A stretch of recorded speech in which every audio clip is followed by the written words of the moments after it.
Uitgaan. Beste collega's, beste vrienden, soyez les bienvenus à ce colloque autour de la relation entre la pauvreté et le handicap. Nous organisons cette journée en tandem avec le SPP Intégration sociale et l'SPF Sécurité sociale. Et nous nous positionnons de cette façon comme un tandem pour une protection sociale plus efficace en Belgique. Notre société, la vie d'aujourd'hui, l'évolution technologique nous pose des défis énormes, des défis complexes qu'aucune instance peut attaquer toute seule. La pauvreté est un de ces défis complexes et compliqués. Als we armoede de wereld willen Pour éradiquer la pauvreté, c'est le SDD 1 quand même, zéro pauvreté. Alors tout le monde devra apporter. Une coopération sera nécessaire. Et tout le monde devra être convaincu du fait que la coopération est le seul moyen. Souvent, il y a des gens qui disent qu'il faut des fusions des différentes organisations pour améliorer l'efficacité. Mais je crois qu'une vraie coopération est la clé pour éradiquer la pauvreté. Et c'est pourquoi je suis fière et satisfait du fait qu'on a donc un livre thématique et une journée d'études qui sont le résultat d'une étroite coopération entre différentes institutions et beaucoup de gens. Et à la fin de cet événement, je vais également remercier explicitement tous les collaborateurs, mais je veux déjà le faire d'ores et déjà. Donc, merci à tout le monde qui a collaboré à ce livre thématique. En premier lieu, on a collaboré ensemble d'une façon intensive entre deux organisations. De Fonds Sociale Zekerheid die instaat voor het toekennen van rechten aan personen met een handicap. En ook het beleidsvoorbereidend onderzoek voert op verschillende domeinen van de sociale zekerheid en de sociale bescherming.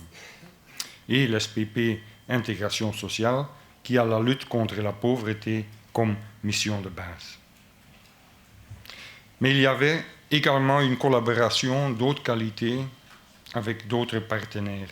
Le Conseil supérieur des personnes handicapées, le service de lutte contre la pauvreté, la précarité et l'exclusion sociale, UNIWA, l'Observatoire de la santé et du social de Bruxelles-Capitale, het Vlaams Agentschap voor personen met een handicap, l'Association pour une vie de qualité en Wallonie, de verschillende différents hommes académiques de Luzerne, Anvers et Louvain.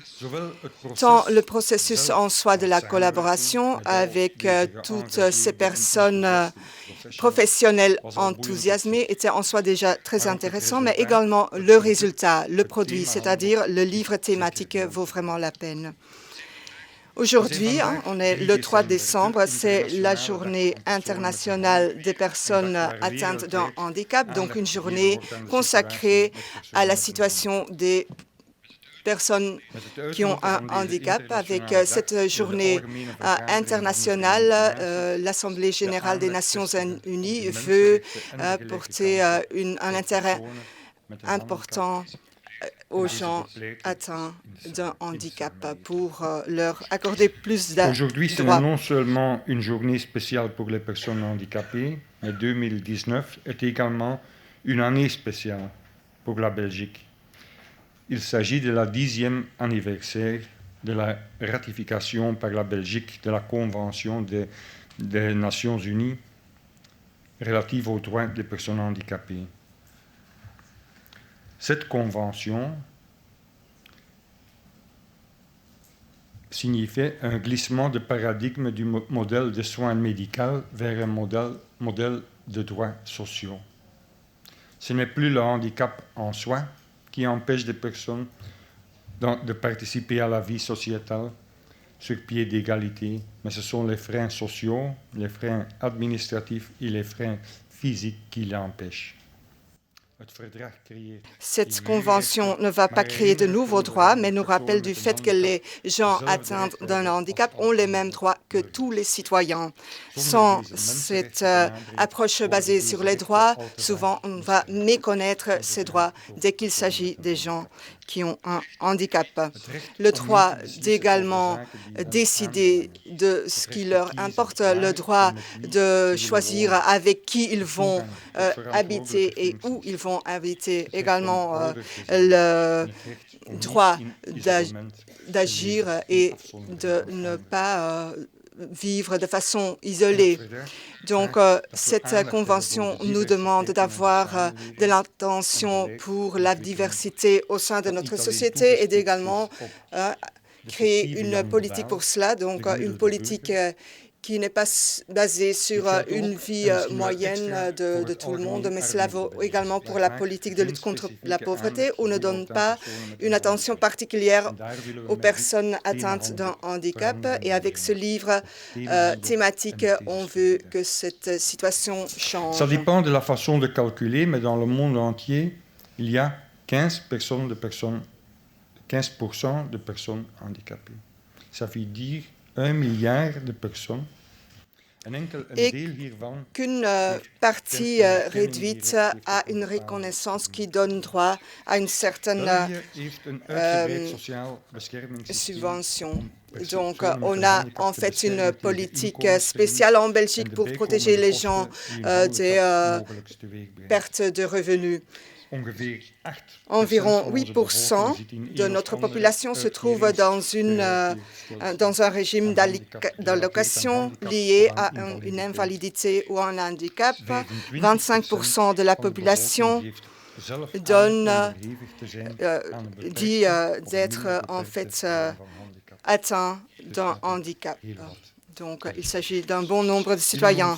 Et au sein de notre système de sécurité sociale, il y a donc des allocations de remplacement. On a donc la AI, AP, ARR, etc., pour couvrir les frais supplémentaires pour les handicapés. Alors, c'est attribué par l'ADG, personnes atteintes d'un handicap. Et de l'autre côté, on a également les régimes d'invalidité pour protéger ceux qui ont perdu leurs revenus suite à un handicap. Et on voit que maintenant, il y a en plus de demandes d'un ARR. Et donc, en fait, il y a de moins en moins de gens qui sont assurés par une logique de sécurité sociale. On n'a pas une image complète de la situation socio-économique des personnes handicapées, malgré le fait qu'il s'agit d'un groupe cible pour notre système de protection sociale très important.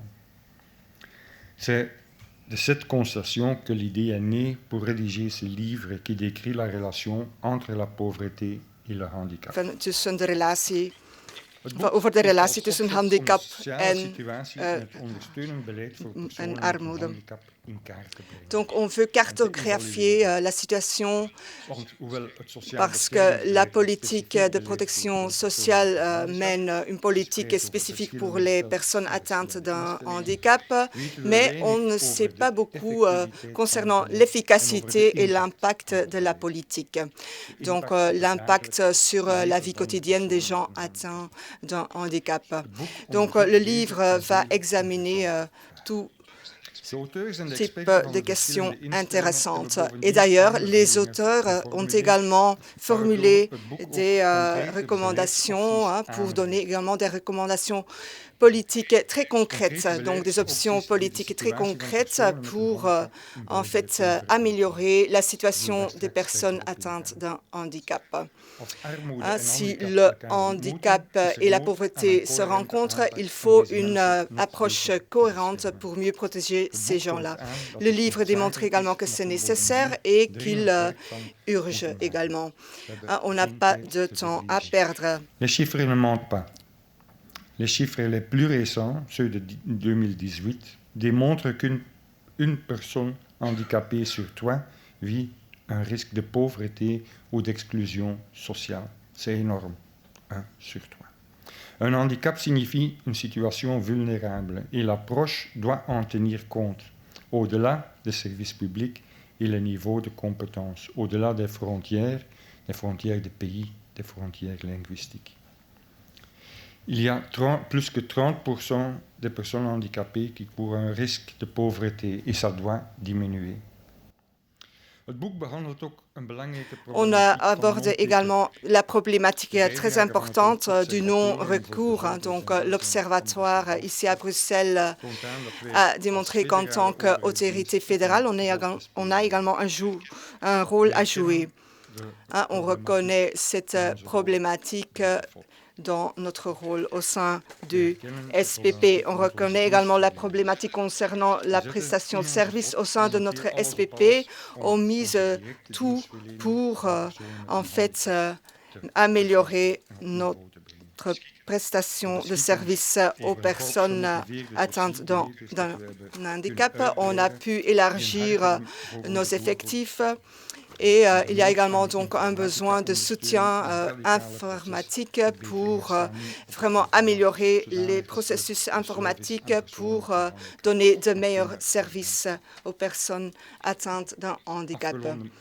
Les derniers mois, on s'est focalisé sur l'accessibilité, la joignabilité, et parce que tout le monde a le droit d'être joignable. Et on doit toujours être à l'écoute de tout le monde. Et maintenant, on gère déjà cette joignabilité et maintenant, on peut également travailler sur les procédures d'attribution pour également diminuer le non-take-up des droits. Mais malheureusement, la protection sociale est complexe et suite à cela, c'est très difficile pour les gens de trouver le chemin vers les droits auxquels ils ont droit. Et là aussi, une étroite coopération au niveau de tous les niveaux. On peut trouver une solution pour que les gens puissent avoir droit à tout cela. Après 10 ans d'application de la Convention relative aux personnes atteintes d'un handicap, ce livre constate malheureusement qu'en dépit d'un certain progrès, les gens avec un handicap n'ont pas les mêmes droits et ni les mêmes opportunités. Ils ne sont pas à un pied d'égalité avec les autres citoyens.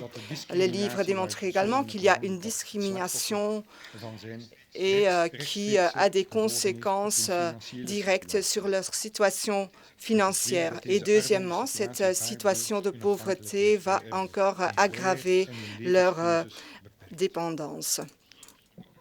Et on doit également y porter une attention particulière dans notre politique et on espère que ce livre sera également une source d'inspiration. Et en premier lieu, on tient à remercier tous les auteurs pour leur engagement, pour le temps consacré à l'écriture de leurs articles, parce que l'écriture d'un article requiert beaucoup d'énergie. Donc, on vous remercie de votre coopération. On tient également à remercier toutes les organisations impliquées pour leur collaboration, également les institutions comme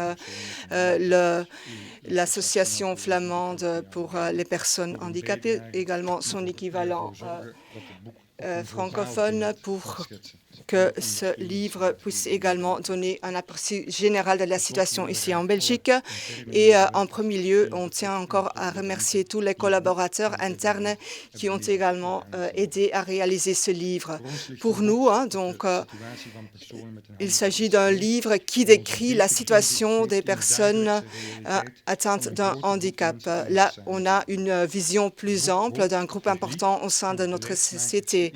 Et on espère informer les politiciens et également les motiver pour continuer à investir dans une société qui va effectivement et à pied d'égalité inviter tout le monde à participer à cette société. Je vous souhaite une matinée très intéressante. Une matinée agréable et très intéressante. Je donne la parole à Bart Hoge qui remplace ministre Meulen, qui est à l'inattendu parti en Suède, si je suis bien informé. Bart, the floor is yours.